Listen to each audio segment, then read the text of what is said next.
நம் தேவனாகிய இயேசு கிறிஸ்துவினால் உங்களுக்கு கிருபையும் சமாதானமும் சந்தோஷமும் உண்டாவதாக. துதிகளை எப்படி செலுத்தணுங்கிறத குறித்து இன்றைக்கு ஒரு தலைப்பின் கீழாக பார்க்க போறோம்.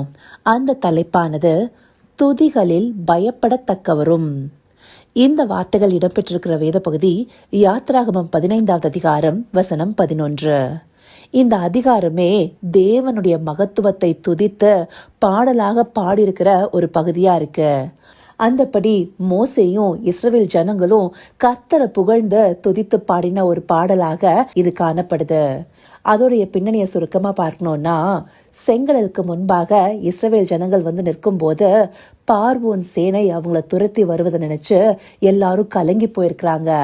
அப்போ இஸ்ரவேல் ஜனங்கள் பயந்த மோசேயின் இடத்துல முறையிட்ட போது மோசே தாமே அவரிடத்துல சொல்கிற வார்த்தைகளை யாத்ராகமம் 14வது அதிகாரம் 13 மற்றும் 14வது வசனத்துல பார்க்கும்போது, பயப்படாதிருங்கள், நீங்கள் நின்று கொண்டு இன்றைக்கு கர்த்தர் உங்களுக்கு செய்யும் ரட்சிப்பை பாருங்கள். இன்றைக்கு நீங்கள் காண்கிற எகிப்தியரை இனி என்றைக்கும் காண மாட்டீர்கள். கர்த்தர் உங்களுக்காக யுத்தம் பண்ணுவார், நீங்கள் சும்மா இருப்பீர்கள் என்றான். இப்படியான தீர்க்கமான வார்த்தைகளை இஸ்ரவேல் ஜனங்களுக்கு முன்பாக உரைத்ததற்கு பிற்பாடு கர்த்தர் தாமே கோலை நீட்டி செங்கடலை பிளக்க சொல்றாரு இல்லையா? அப்படியே மோசே செய்ததும் செங்கடல் இரண்டாக பிளந்து அந்த ஜனங்கள் அதை கடந்து போறாங்க. அவர்களை துரத்தி வர பார்வோன் சேனையும் அப்படியாக வரும்போது சமுத்திரமானது அவர்களை அமிழ்த்து போடுது. இப்படியான இயற்கைக்கு அப்பாற்பட்ட அற்புதத்தை தேவன் அவர்களுடைய கண்களுக்கு முன்பாக செய்திருக்கிறாரு. அவங்கள அதிசயமா வழிநடத்தி வந்திருக்கிறாரு. இப்படியான பிரச்சனையை அவங்க கடந்து வந்ததை நினைச்சு சந்தோஷப்பட்டுதான் இந்த பாட்டை எடுக்கிறாங்க. அது யாத்ராகமம் 15வது அதிகாரம் 1 வசனத்துல பார்க்கும்போது, அப்பொழுது மோசேயும் இஸ்ரவேல் புத்திரரும் கர்த்தரை புகழ்ந்து பாடின பாட்டு, கர்த்தரை பாடுவேன், அவர் மகிமையாய் வெற்றி சிறந்தார், குதிரையும் குதிரை வீரனையும் கடலிலே தள்ளினார். இஸ்ரவேல் ஜனங்கள் அதிசயமாக நடத்தப்பட்ட பார்வோன் சேனைகள் இடத்திலிருந்து தப்பி வந்ததை நினைத்து தேவனை மகிமைப்படுத்தி பாடுறாங்க. அப்படி இந்த அதிகாரத்துல இடம்பெற்றிருக்கிற அதிகமான வசனங்கள் தேவனை துதித்து பாடுகிற பகுதியாகவே காணப்படுது. இந்தபடியாக பாடின பாடல்லையே 11வது வசனத்துல, கர்த்தாவே, தேவர்களில் உமக்கு ஒப்பானவர் யார்? பரிசுத்தத்தில் மகத்துவமுள்ளவரும் துதிகளில் பயப்படத்தக்கவரும் அற்புதங்களை செய்கிறவருமாகிய உமக்கு ஒப்பானவர் யாருன்னு சொல்லப்பட்டிருக்கு. இந்தபடியா துதிகள்ல பயப்படத்தக்கவர்னு ஏன் சொல்லப்படுது?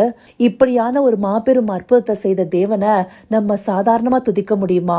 அவர் எத்தனை பெரிய காரியங்களை செய்யறாரு. அவர் மனுஷர்களுடைய கண்களுக்கு முன்பாக இயற்கைக்கு அப்பாற்பட்ட விதத்துல செங்கடலையே இரண்டாக பிளந்திருக்கிறாரு. அவருடைய ஜனங்கள் கடந்து போனதுக்கு பிற்பாடு பார்வோன் சேனைகள் அதுல கவிழ்க்கப்பட்டிருக்கு. இப்படி தன்னுடைய ஜனங்களுக்கு ரட்சிப்பை உண்டு பண்ணுகிற தேவனை எவ்வளவு பயபக்தியோட துதிக்கணும். அப்படியான துதியே மோசேயும் இஸ்ரவேல் ஜனங்களும் ஏறெடுக்கிறாங்க. இந்தபடியாக தேவன் துதிகள்ல பயப்படத்தக்கவரா இருக்கிறாரு. அவர் நம்முடைய வாழ்க்கையிலையும் சிவந்த சமுத்திரத்தை போன்ற பெரிய பிரச்சனைகள் நிற்கும் போது அத சாதாரணமாக கடக்க பண்றாரு. நம்மள சும்மா இருக்க சொல்லி நமக்காக எழுந்தருளி யுத்தம் பண்றாரு. இப்படிப்பட்ட தேவனை நாம எத்தனை பயபக்தியோட துதிக்கணும்.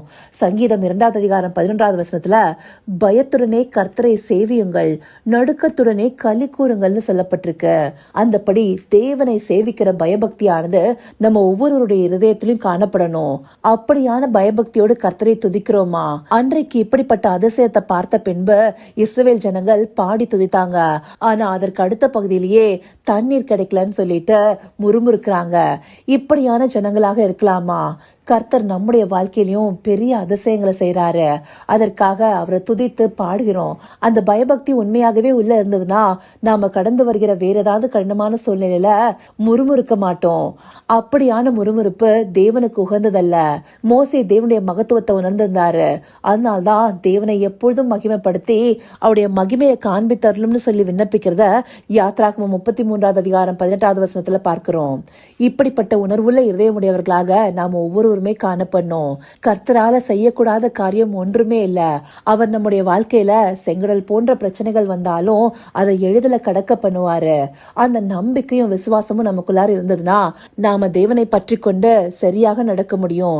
அவருடைய மகிமையை காணும்படியாக அவரிடத்துல பயபக்தியோடு நடந்து கொள்ள முடியும். ஆனா அவருடைய மகத்துவத்தை புரிந்து கொள்ளாம நம்முடைய தேவைகளை மாத்திரம் பார்த்து கொண்டிருந்தோம்னா பயபக்தியோடு அவரை தொழுது கொள்ள முடியாது. தேவனை என்னாலுமே பயபக்தி பயபக்தியோடு துதிக்கிறவர்களாக இருக்கணும். அப்படியாக நாம் அவரை மகிமைப்படுத்தும் போது நம்முடைய வாழ்க்கையில பெரிய காரியங்களை அவர் செய்வாரு. அதற்கான இடத்தை நாம கொடுக்கணும். அப்படியாக கொடுக்கும் போதுதானே தேவனுடைய மகத்துவமான செய்கைகளை பார்க்க முடியும். துதிகளில் பயப்படத்தக்கவரும்னு சொல்லப்பட்டதுக்கு பிற்பாடு அற்புதங்களை செய்கிறவருமாகிய உமக்கு ஒப்பானவர் யாருன்னு சொல்லப்பட்டிருக்கு. அந்தபடியான அற்புதங்களை நம்முடைய வாழ்க்கையில பார்க்கணும்னா நம்முடைய துதி என்றென்றைக்கும் பயபக்தியுடன் இருக்கணும். நாம எந்த சூழ்நிலை கடந்து வந்தாலும் அவரை பற்றி பிடித்து கொள்கிற உணர்வு வேணும். இப்படியான பயபக்தியோடு நாம துதிக்கணுங்கிறதுக்காகவே இந்த பகுதிகள் நமக்கு காண்பிக்கப்பட்டிருக்கு. இதையுணர்வுள்ள இருதயத்தோடு பார்த்து துதிகள்ல பயப்படத்தக்க தேவனை பயபக்தியோடு தொழுது கொள்வோமா? கர்த்தாவே, தேவாதி தேவனே, உமக்கே இந்த வேலையில நன்றி செலுத்துகிறோம் ராஜா. அப்பா, நீர் துதிகள்ல பயப்படத்தக்கவர். உமக்கு ஒப்பான தேவன் ஒருவரும் இல்ல ராஜா. நீர் செய்கிற மாபெரும் கிரியைகளை பார்த்த நாங்க பயபக்தியுடன் உம்மை தொழுது கொள்ளணும், துதித்து பாடணும், மகிழ்ந்து களி கோரணும் ராஜா.